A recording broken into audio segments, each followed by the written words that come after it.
Qualcuno di voi ha mai visto un paese così? Ragazzi, ci siamo. Abbiamo ricominciato a viaggiare.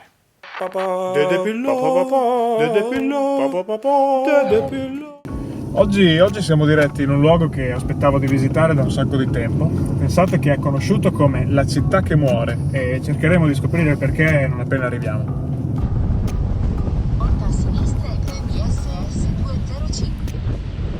Bene, ci siamo dovuti fermare sulla strada perché dopo una curva si è aperta una vista che davvero non potevamo non fermarci mezz'ora per contemplare.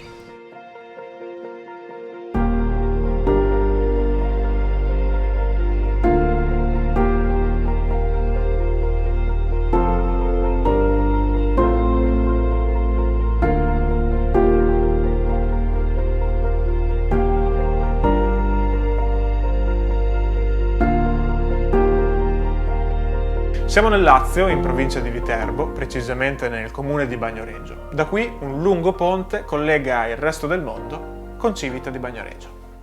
Tu cosa fai qui a Civita? Allora, io qui a Civita ho questo alimentari / focacceria e a luglio sono 6 anni che abbiamo aperto. Sai quante persone per caso sono rimaste qui proprio residenti fissi? Residenti fissi sono circa 10 persone. Ah, ok, una decina. Tu non vivi qui a Civita, vero? Io abito a Bagnoregio, il paese quello di sotto. Un ponte di distanza. Un ponte di distanza.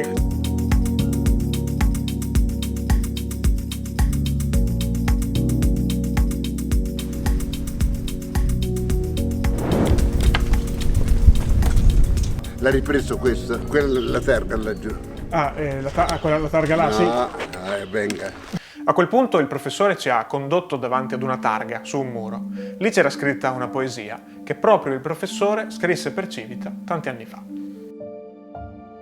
Giunto così in alto, mentre vaghi per le vie di questo borgo, sii rispettoso della sua storia, ora fatta di silenzio, di voci portate dal vento, di fiori che sono la vita, abbi cura.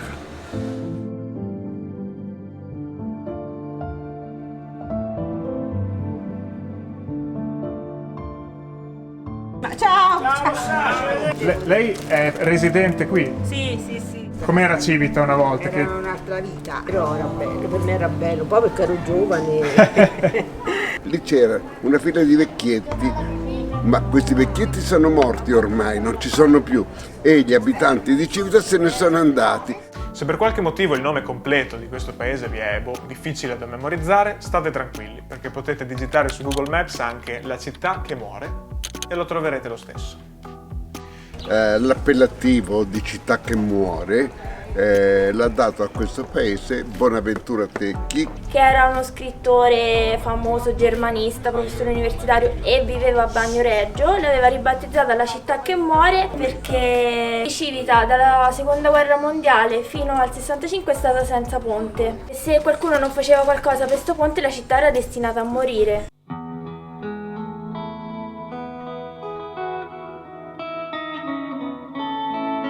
Quella che vedete qui davanti a me invece è la Valle dei Calanchi, su cui Civita si affaccia quasi a 360 gradi e ha delle forme molto particolari dovute all'erosione nel tempo del suo terreno argilloso. L'erosione non riguarda soltanto la valle, purtroppo anche il terreno su cui Civita fu costruita si sta lentamente riducendo ogni anno. All'erosione ci stanno facendo lavori di consolidamento, ma capirà qui sotto argilla, sopra il tufo, non è facile. Certo, io da quando ero piccola ho visto un po' crollare ai limiti, però insomma sa quanto campa. La triste idea che questo luogo non sarà disponibile per sempre rende la nostra visita ancora più unica, ma per fortuna devo dire che le tempistiche stimate di una sua eventuale scomparsa sono di diversi secoli, quindi abbiamo ancora un po' di tempo.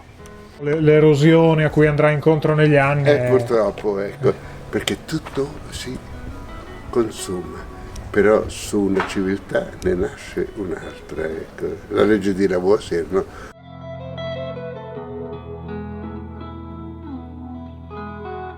Deve essere stato particolare vivere anche la quarantena qui da Civita così isolata. Qui non si vedeva niente, eravamo soli, affacciati alla finestra si vedeva solo gatti. È strano pensare che una delle 10 persone che abbiamo incontrato oggi qui a Civita fosse giapponese. Infatti sappiamo che il flusso di turismo dal Giappone è molto corposo, diciamo, siccome anni fa il grande animatore Miyazaki ha usato proprio questa prospettiva e questa immagine di Civita per l'ideazione di uno dei suoi film, Il castello nel cielo.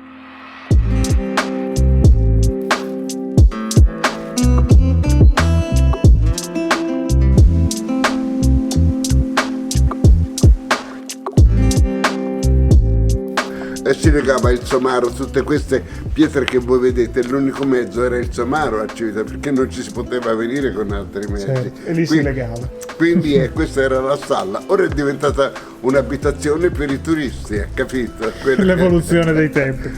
Sì.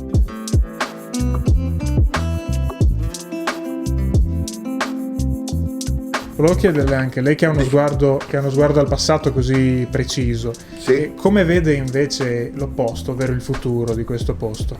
Che devo dire, purtroppo ecco, ora siamo, compreso me oggi, siamo 14-15 persone, ma nati a Civita io sono il più vecchio, poi non c'è più nessuno, è tutta gente importata che viene da fuori, quindi che cosa sarà domani?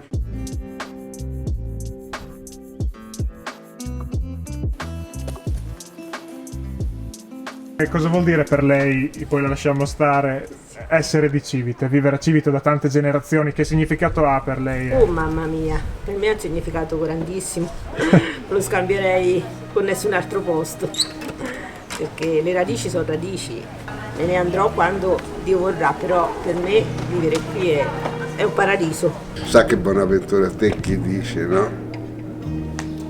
Dice, non sarei diventato scrittore se non fossi vissuto alcuni mesi dell'anno nella mia fanciullezza, nella valle di Civita, con la visione davanti agli occhi del tufo dorato, estrosi e luminosi del paese che muore. Lì ho imparato ad amare la malinconia di ciò che passa e insieme l'energia di chi, essendo uomo, non vuol morire e spera nell'eterno.